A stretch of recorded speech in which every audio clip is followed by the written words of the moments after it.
Hey everybody, Marcus Stone here. In this video I want to show you how you can make the glitch transition, which I think is really cool, and when you're gonna use it in gaming videos or whatever videos, it's so damn good and it's really easy.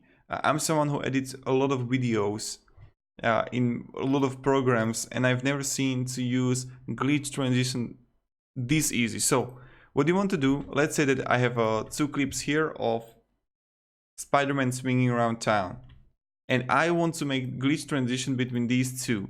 So look, 10 seconds. I will take this, move it through the first clip. Now it's a dissolve, cross dissolve transition. I'm going to click on my transition. I'm going to click on plus, and then I will write here a glitch. And look at this.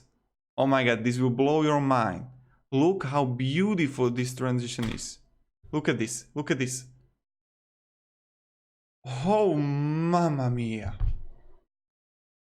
I mean, this is so beautiful.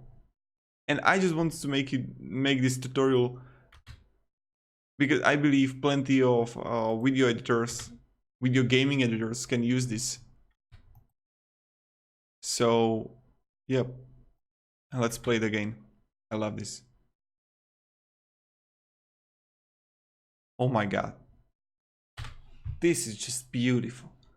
So thank you very much everybody for watching. I hope this was useful. I hope you will use it because you need to use this, honestly. And again, thank you, have a great day, and see you in the next video.